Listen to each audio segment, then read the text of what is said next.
Hello ಸ್ನೇಹಿತರೆ, good morning. Welcome back to my channel. ಇವತ್ತು ಆಯುಧ ಪೂಜೆ ಸ್ನೇಹಿತರೆ. ಸಾನೂರು ರೆಡಿ, ನಾನು ರೆಡಿ. ನಡಿ ಈಗ ಪೂಜೆಗೆ ಶುರು ಮಾಡಬೇಕು. ಪೂಜೆಗೆ ಇವತ್ತು ರಾಜೇಶ್ ಅವರು ಎಲ್ಲನೂ ಬೇಗ ಬೇಗ ಸ್ನಾನ ಮಾಡಿ, ಇವತ್ತು ಅವರೇ ಫಸ್ಟ್ ಸ್ನಾನ ಮಾಡಿ ರೆಡಿ ಮಾಡಿದ್ದಾರೆ. ಈಗ ನಂದು ಸ್ನಾನ ಆಗಿದೆ, ನಾನು ತಿಂಡಿ ರೆಡಿ ಮಾಡ್ತಾ ಇದ್ದೆ. ಈಗ ಅವರು ವಾಹನ ಪೂಜೆಗೆ ರೆಡಿ ಮಾಡ್ಕೊಳ್ಳೋದಕ್ಕೆ ಹೋಗ್ತಾ ಇದ್ದಾರೆ. ವಾಹನಗಳು ನೆನ್ನೆನೇ ವಾಶ್ ಆಗಿದೆ. ಸಾನು ಮತ್ತು ರಾಜೇಶ್ ಇಬ್ಬರು ಸೇರಿಕೊಂಡು ನೆನ್ನೆನೇ ಸೈಕಲ್, ಸ್ಕೂಟರು ಎಲ್ಲನೂ ಕ್ಲೀನ್ ಮಾಡಿ ಬಂದಿದ್ದಾರೆ.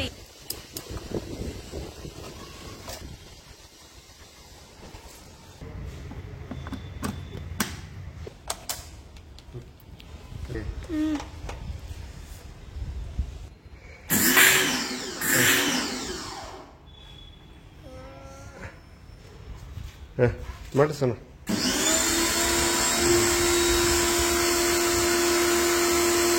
ಇದು Agaro royal high pressure washer. ಇದರಲ್ಲಿ ಗನ್ ಟೈಪ್ ಬರುತ್ತೆ, ಅದರಲ್ಲಿ ನೀರು ಬರುತ್ತೆ. ಅದು ನಾವು ಸಾಫ್ಟ್ ಆಗಿ ಬರಬೇಕಾ ನೀರು, ಹೈ ಪ್ರೆಷರಲ್ಲಿ ಬರಬೇಕಾ ಅಡ್ಜಸ್ಟ್ ಮಾಡ್ಕೊಳ್ಬೋದು. ಆ್ಯಂಡ್ ತುಂಬ ಈಸಿ. ಈಗ ತುಂಬ ಧೂಳಾಗಿದೆ ಅಂದಾಗ ಇದರಲ್ಲಿ ಜಸ್ಟ್ ಒಂದ್ಸಾರಿ ನೀರು ಹೊಡೆದ್ರೆ ಸಾಕು, ಧೂಳೆಲ್ಲನೂ ಹೊರಟೋಗುತ್ತೆ. ನಮ್ಮ ಸಾನುಗಂತೂ ಇದ್ರಲ್ಲಿ ಮಾಡೋದು ತುಂಬಾ ಇಷ್ಟ. ನಾವು ಅಂಗಡಿಯಲ್ಲಿ ಹೋಗ್ಬಿಟ್ಟು ಹೇಗೆ ವಾಶ್ ಮಾಡಿಸ್ಕೊಂಡು ಬರ್ತೀವಲ್ವ, ಆ ರೀತಿಯಲ್ಲಿ ಮನೆಯಲ್ಲೇ ಮಾಡ್ಕೊಳ್ಬೋದು. ಫೋಮ್ ಕೂಡ ಹಾಕ್ಕೊಳ್ಬೋದು. ಸೊ ಇದ್ರ ಲಿಂಕ್ ನಾನು ಡಿಸ್ಕ್ರಿಪ್ಷನಲ್ಲಿ ಇಟ್ಟಿರ್ತೀನಿ.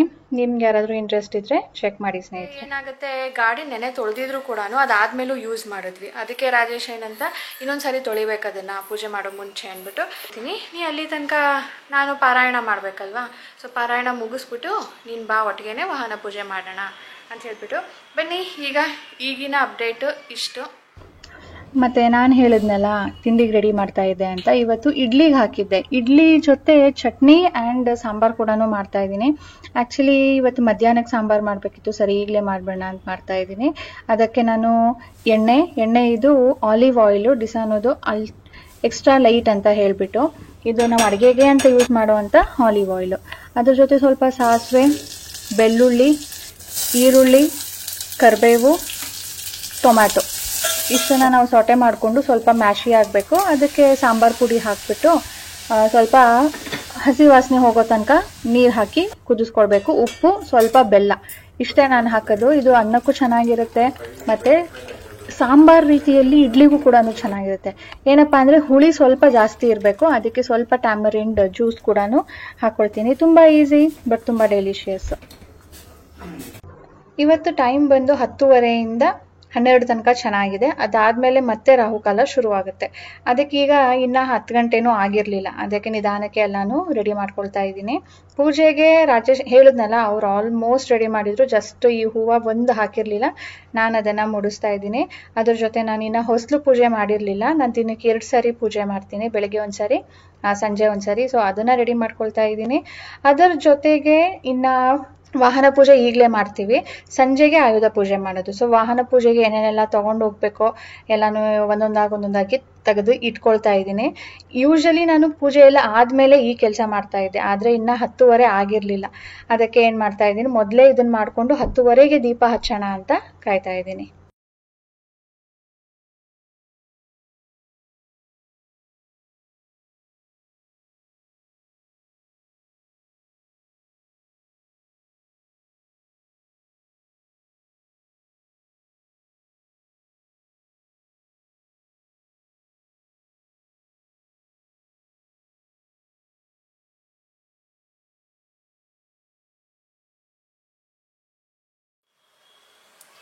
ಶುಭಂ ಕರೋತಿ ಕಲ್ಯಾಣಂ ಆರೋಗ್ಯಂ ಧನ ಸಂಪದ. ಎಲ್ಲ ರೆಡಿ ಆಯಿತು ಸ್ನೇಹಿತರೆ. ದೀಪನೂ ಹಚ್ಚಿ ಆಯಿತು, ಕಡ್ಡಿ ಹಚ್ಚಬೇಕು. ಬಟ್ ರಾಜೇಶ ಕಾಯ್ತಾ ಇದ್ದೀನಿ, ಅವ್ರಿಗೆ ಹೇಳಿ ಕಳಿಸಿದ್ದೀನಿ ಬನ್ನಿ ಪೂಜೆ ಮಾಡಿಬಿಟ್ಟು ಆಮೇಲೆ ಹೋಗೋರಂತೆ ಅಂತ. ಆ್ಯಂಡ್ ತಿಂಡಿಗೆ ಎಲ್ಲನೂ ರೆಡಿ ಆಗಿದೆ, ಆದರೆ ಕಾಯಿ ಹಾಕಿರಲಿಲ್ಲ. ಸೊ ಕಾಯಿ ತುರಿಸಿ ಬೆಳಿಗ್ಗೆನೇ ಚಟ್ನಿ ಮಾಡಬೇಕಿತ್ತಲ್ಲ, ಸೊ ತುರಿಸಿ ಇಟ್ಕೊಂಡಿದ್ದೀನಿ. ಅದನ್ನು ಈಗ ಸಾಂಬಾರಿಗೆ ಹಾಕ್ತಾ ಇದ್ದೀನಿ. ಇಡ್ಲಿ ಕೂಡ ಬೇಯಿಸಿ ಇಟ್ಟಿದ್ದೀನಿ, ಬಂದ ತಕ್ಷಣವೇ ತಿಂಡಿ ಮಾಡ್ಬೋದು. ಇಲ್ಲಿ ಪೂಜೆ, ವಾಹನ ಪೂಜೆ ಮಿನಿಮಮ್ 1 ಅವರ್ ಆಗುತ್ತೆ. ಸೊ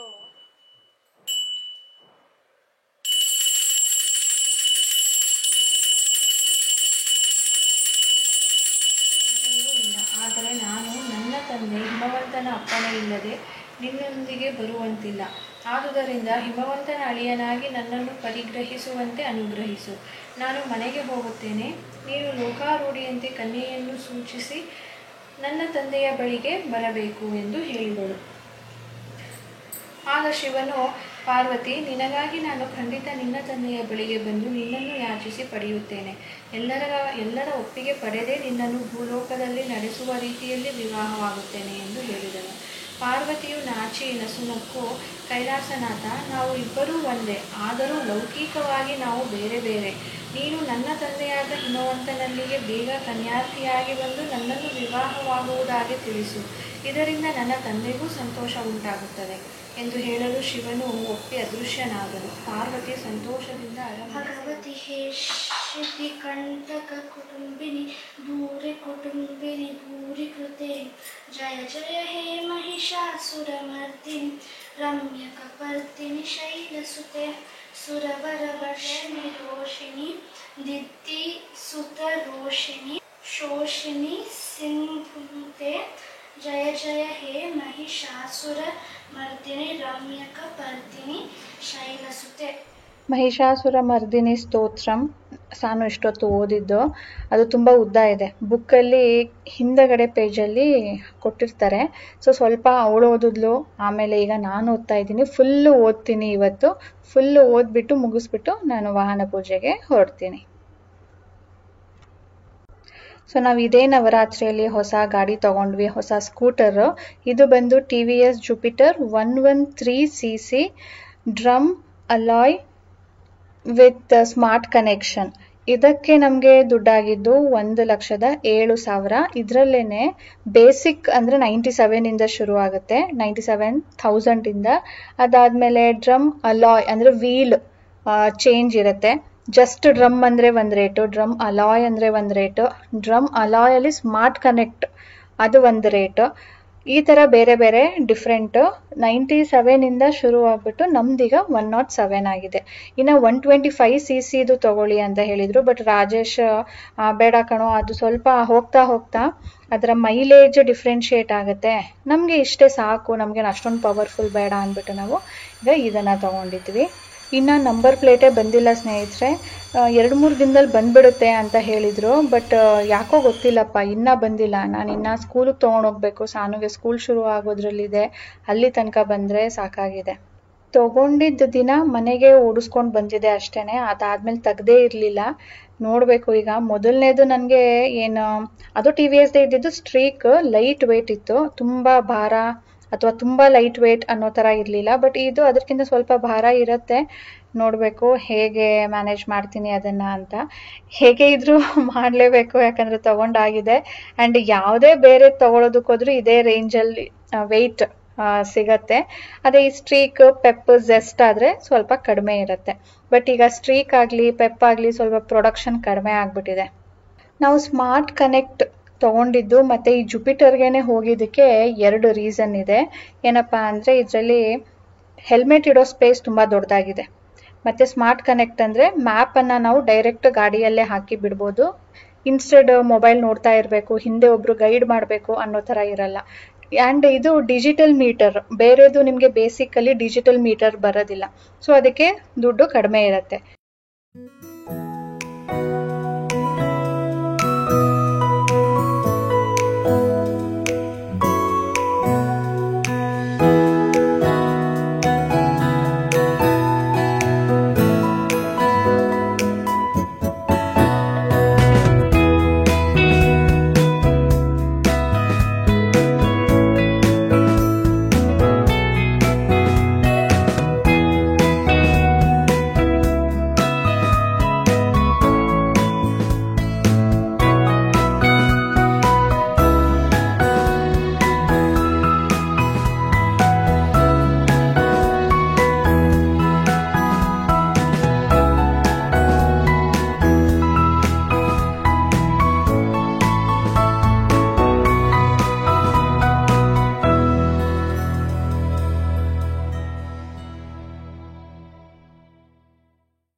ಅಡ್ರೆಸ್ಸಲ್ಲಿ ಹಂಗೆ ಇರಲಿ. ಸೈಕಲ್ಗೆ ನಿಂಬೆಹಣ್ಣು ಇಟ್ಟರೆ ಜಾರಿ ಜಾರಿ ಹೊರಟೋಗ್ತಾನೆ ಇತ್ತು. ಅದಕ್ಕೆ ನೋಡಿ ರಾಜೇಶ್ ಹಾಫ್ ಕಟ್ ಮಾಡಿ ಇಡು, ಅವಾಗ ಜರ್ಗೋದಿಲ್ಲ, ತುಂಬ ಬೇಗ ಈಸಿಯಾಗಿ ತುಳಿಬೋದು ಅಂದ್ಬಿಟ್ಟು ನೋಡಿ ಹಾಫ್ ಮಾಡಿ ಇಡ್ತಾ ಇದ್ದಾರೆ.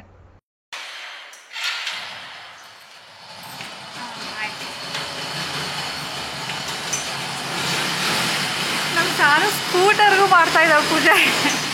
ಅವ್ರ ಸ್ಕೂಟರ್ಗೆ, ನಮ್ಮ ಹಳೆ ಸ್ಕೂಟರ್ಗೆ ಇದು ಲಾಸ್ಟ್ ಪೂಜೆ. ಇದನ್ನು ಕೊಟ್ಬಿಡ್ತಾ ಇದ್ದೀವಿ. ಪೂಜೆ ಆದಮೇಲೆ ಕೊಡೋಣ ಅಂತ ಕೊಟ್ಟಿರಲಿಲ್ಲ. ಸೊ ಇದು ನಾನು ಯಾಕೆ ಹೊಸ ಅದು ತೊಗೊಂಡಿದ್ದು ಅಂದರೆ ಅದು ಸ್ವಲ್ಪ ಇಂಜಿನ್ ಪ್ರಾಬ್ಲಮ್ ಆಗ್ತಾಯಿದೆ, ರಿಪೇರ್ ಮಾಡಿಸಿದ್ರೂ ಆಗ್ತಾಯಿಲ್ಲ. ಅದಕ್ಕಾಗಿ ನಾವು ಚೇಂಜ್ ಮಾಡಿದ್ದು. ಇಲ್ಲಾಂದರೆ ನೋಡಿ ಎಷ್ಟು ಹೊಸದಾಗಿ ಶೈನಿಂಗ್ ಆಗಿ ಹೆಂಗಿದೆ. ನೋಡಿದವರು ಎಷ್ಟು ಹಳೇದು ಅಂತ ನಂಬೋದೇ ಇಲ್ಲ, ಅಷ್ಟು ಚೆನ್ನಾಗಿ ಮೇಂಟೈನ್ ಮಾಡಿದ್ದೀವಿ. ಅವನಿಗೆ ಮೆಕ್ಯಾನಿಕ್ ತಗೊಳ್ತಾನಲ್ಲ ಅವನು, ನಮ್ಮ ಪರಿಚಯ ಇರೋನು, ನೋಡಪ್ಪ ಇಂಜಿನ್ ಈ ಥರ ಇದೆ ಸರ್, ಏನು ತೊಂದರೆ ಇಲ್ಲ, ಬಾಡಿ ಚೆನ್ನಾಗಿದೆ, ನಾನು ರೆಡಿ ಮಾಡ್ಕೊತೀನಿ ಕೊಡಿ ಸರ್. ಅವ್ನು ಮೆಕ್ಯಾನಿಕ್ ಅಲ್ಲ, ಅವನ ಏನೇ ಪ್ರಾಬ್ಲಮ್ ಇದ್ರೂ ಮಾಡ್ಕೋತೀನಿ ಅಂತ ಕಾನ್ಫಿಡೆನ್ಸ್. ರಾಮ ನಾಮಾವರಾಣನೆ ಶ್ರೀರಾಮ ರಾಮ ರಾಮೇತಿ ರಮೇ ರಾಮೇ ಮನೋರಮೆ ಸಹಸ್ರನಾಮ ತತ್ತುಲ್ಯಂ ರಾಮ ನಾಮಾವರಾಣನೆ ಶ್ರೀರಾಮ ರಾಮ ರಾಮೇತಿ ರಮೇ ರಾಮೇ ಮನೋರಮೆ ಸಹಸ್ರನಾಮ ತತ್ತುಲ್ಯಂ ರಾಮ ನಾಮಾವರಾಣನೆ ಸಹಸ್ರನಾಮ ತತ್ತುಲ್ಯಂ ರಾಮ ನಾಮಾವರಾಣನೆ ಶ್ರೀರಾಮ ರಾಮ ರಾಮೇತಿ ರಮೇ ರಾಮೇ ಮನೋರಮೆ ಸಹಸ್ರನಾಮ ತತ್ತುಲ್ಯಂ ರಾಮ ನಾಮಾವರಾಣನೆ ಶ್ರೀರಾಮ ರಾಮ ರಾಮೇತಿ ರಮೇ ರಾಮೇ ಮನೋರಮೆ. ಮಹಿಷಾಸುರ ಸಂಹಾರಿಣಿ ಜನನಿ ಶ್ರೀಲಲಿತಾಂಬಿಕೆ ಶರಣಂ ದುರ್ಗಾದೇವಿ ಶರಣಂ ಶ್ರೀಲಲಿತಾಂಬಿಕೆ ಶರಣಂ ದುರ್ಗಾದೇವಿ ಶರಣಂ ಶ್ರೀಲಲಿತಾ ಶ್ರೀಲಲಿತಾ ಲಲಿತಾ ಲಲಿತಾ ಲಲಿತಾ ಲಲಿತಾ ಲಲಿತಾ ಲಲಿತಾ ಶ್ರೀ ಭುವನೇಶ್ವರಿ ರಾಜರಾಜೇಶ್ವರಿ ರೇಣುಕಾರೇಶ್ವರಿ ಶ್ರೀ ತ್ರಿಪುರೇಶ್ವರಿ. ಸ್ನೇಹಿತರೆ, ಇವಾಗ ಟೈಮು 5 ಗಂಟೆ, ಇವಾಗ ಮುಗೀತು. ಅವರು ಲಲಿತ ಸಹಸ್ರನಾಮ ಮಾಡಿಸೋದಕ್ಕೆ ಅಂತಾನೆ ಕರೆಸ್ಕೊಂಡಿದ್ರಂತೆ. ನನಗಿದ್ರ ಜಾಸ್ತಿ ಡೀಟೇಲ್ ಗೊತ್ತಿಲ್ಲ, ಇನ್ನೊಂದು ಸಾರಿ ಬಂದು ಕೇಳ್ತೀನಿ ಅಂತ ಹೇಳಿಬಿಟ್ಟು ಬಂದ್ಬಿಟ್ಟೆ. ಇವಾಗ ಎಲ್ಲರೂ ಹೊರಡೋದಕ್ಕೆ ರೆಡಿ ಆಗ್ತಾ ಇದ್ರು. ಆ್ಯಂಡ್ ಎಲ್ಲರಿಗೂ ಊಟ ತರಿಸಿದ್ರು, ತುಂಬ ತರಿಸಿದ್ದಾರೆ. ಆದರೆ ಈಗ 5 ಗಂಟೆ ನೋಡಿ, ಮಧ್ಯಾಹ್ನ ಊಟ ಮಾಡಿರ್ತಾರೆ, ಸೊ ಲೈಟಾಗಿ ತಿಂದರು. ನನಗೂ ಕೂಡ ಕೊಟ್ಟರು, ನಾನು ತೊಗೊಂಡು ಬಂದಿದ್ದೀನಿ ಈಗ. ಸೊ ಈಗ ರಾಜೇಶ್ ಇಲ್ಲಿ ಬನ್ನಿ ತೋರಿಸ್ತೀನಿ ಏನು ಮಾಡ್ತಿದ್ದಾರೆ. ನಾನಲ್ಲಿ ಹೋಗಿ 1 ಅವರ್ ಕೂತ್ಕೊಂಡಿದ್ದೆ. ಇಲ್ಲಿ ಆಯುಧಗಳನ್ನ ತೆಗೆದುಕೊಂಡು ಪೂಜೆ ಮಾಡೋದಕ್ಕೆ ರೆಡಿ ಮಾಡ್ಕೊಳ್ತಾ ಇದ್ದಾರೆ.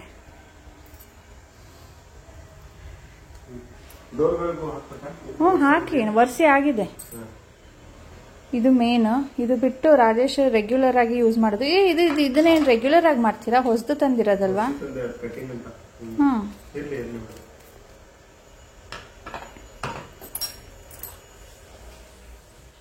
ಆಯುಧಗಳೆಲ್ಲ ರೆಡಿಯಾಗಿದೆ. ಇದು ನೈವೇದ್ಯಕ್ಕೆ ಇಟ್ಟಿದ್ದೀನಿ. ಅದು ನಿಂಬೆಹಣ್ಣು ಪೂಜೆ ಆದಮೇಲೆ ಇಲ್ಲಿ ಕಟ್ ಮಾಡೋದಕ್ಕೆ, ಯಾಕಂದರೆ ಇಲ್ಲಿ ನಾವು ಏನು ಕುಂಬಳಕಾಯಿ ತಂದೇನು ಹೊಡೆಯೋದಿಲ್ವಲ್ಲ, ಅದಕ್ಕೆ. ಆ್ಯಂಡ್ ಇದು ಪಾಂಡವರು, ಪಂಚ ಪಾಂಡವರಂತೆ. ಆಯುಧ ಪೂಜೆ ಕತೆ ಏನು ಹೇಳಿ, ಇವರು ವನವಾಸಕ್ಕೆ ಹೋದಾಗ ಅದು ಅಜ್ಞಾತವಾಸದಲ್ಲಿ ಕೊನೆ ದಿನ ಅವರು ಈ ಬನ್ನಿ ಮರದಲ್ಲಿ ಆಯುಧಗಳೆಲ್ಲನೂ ಬಚ್ಚಿಟ್ಟಿರ್ತಾರಲ್ವಾ, ಸೊ ಅವರ ರಿಲೇಟೆಡು ಈ ಪಂಚಪಾಂಡವರು ಮತ್ತು ಆಯುಧ ಪೂಜೆ ಅಂತ ಹೇಳಿಬಿಟ್ಟು ಈ ಥರ ಕಲ್ಲುಗಳನ್ನ ಇಟ್ಬಿಟ್ಟು ಅದು ಅವರ ಪಾಂಡವರು ಅಂತ ಪೂಜಿಸೋದು. ಆ್ಯಂಡ್ ನಾವು ಏನು ಟೂಲ್ಸ್ ಯೂಸ್ ಮಾಡ್ತೀವೋ ಅದನ್ನೆಲ್ಲನೂ ಇಟ್ಟಿದ್ದೀವಿ, ರೆಗ್ಯುಲರ್ ಆಗಿ ಯೂಸ್ ಮಾಡುವಂಥದ್ದು. ಇದು ನಂದು ಕಿಚನ್ದು, ಇದು ಅವ್ರದ್ದು. ಆ್ಯಂಡ್ ಇದು ಕತ್ತಿ ನಮ್ಮ ವಂಶ ಪಾರಂಪರ್ಯವಾಗಿ ಬಂದಿರೋ ಅಂಥದ್ದು. ಸೊ ಅದನ್ನು ಇಟ್ಟು ಈಗ ಪೂಜೆಗೆ ರೆಡಿ ಮಾಡಿದೆ. ಇನ್ನೇನು ದೀಪ ಹಚ್ಚಬೇಕು ಈಗ. ಇವತ್ತು ರಜಾ ಇದ್ರೂ ಕೆಲಸ ಮಾಡ್ತಾ ಇದ್ದಾರೆ ರಾಜೇಶ್ ಅವರು.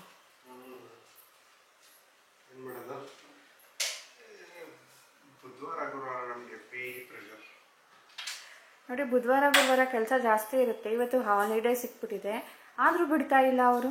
ಇವತ್ತು ಕೊಟ್ಟಿದ್ದಾರೆ, ಇವತ್ತು ಮಾಡಲೇಬೇಕು ಅಂದ್ಕೊಂಡು.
ಚೆನ್ನಾಗಿ ಮಾಡೋ ಥರ ಆಶೀರ್ವಾದ ಮಾಡಪ್ಪ ನೀನೇ ಅವ್ರಿಗೆ.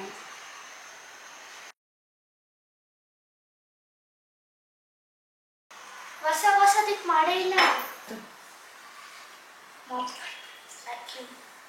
ಹಾಂ ವ್ಯಾಕ್ಯೂಮ್ ಕ್ಲೀನರ್ ಮಾಡಬೇಕು. ಅನ್ಕೊಂಡೆ ನಡಿ ನೀನೇ ಯೂಸ್ ಮಾಡೋದು, ನಡಿ ಮಾಡು ನಡಿ. ಈಗ ನಾನು ಕಿಚನಲ್ಲಿ ಎಸ್ಪೆಷಲಿ ಪೂಜೆ ಮಾಡ್ತಾ ಇದ್ದೀನಿ ಆ್ಯಂಡ್ ಎಸ್ಪೆಷಲಿ ಯಾವ್ಯಾವ ಮಷೀನ್ಸ್ನ ನಾನು ಯೂಸ್ ಮಾಡ್ತೀನೋ ಅದಕ್ಕೆಲ್ಲನೂ ಕೂಡ ಧನ್ಯವಾದ ತಿಳಿಸ್ತಾ ಇದ್ದೀನಿ ಈ ಮೂಲಕ, ಪೂಜೆ ಮೂಲಕ. ಆ್ಯಂಡ್ ನೀವು ಹೇಗೆಲ್ಲ ಆಚರಿಸ್ತೀರಾ ಆಯುಧ ಪೂಜೆನ ಅಂತ ಕಾಮೆಂಟ್ ಮಾಡಿ ಹೇಳಿ. ನಿಮ್ಮ ಮನೇಲಿ ಏನಾದರೂ ಡಿಫ್ರೆಂಟಾಗಿ ಏನಾದರೂ ರಿಚುವಲ್ ಇದೆಯಾ ಫಾಲೋ ಮಾಡೋ ಅಂಥದ್ದು? ಸೊ ಇವತ್ತು ಕಾಮೆಂಟ್ ಮಾಡಿ ತಿಳಿಸಿ ಸ್ನೇಹಿತರೆ.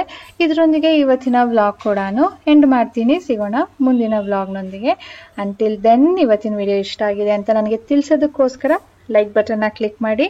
ಮತ್ತೆ ನೀವು ಇನ್ನೂ ಸಬ್ಸ್ಕ್ರೈಬ್ ಮಾಡದೆ ನೋಡ್ತಾ ಇದ್ರೆ ಪ್ಲೀಸ್ ಸಬ್ಸ್ಕ್ರೈಬ್ ಮಾಡ್ಕೊಳ್ಳಿ. ಬಾಯ್ ಬಾಯ್ ಸ್ನೇಹಿತರೆ.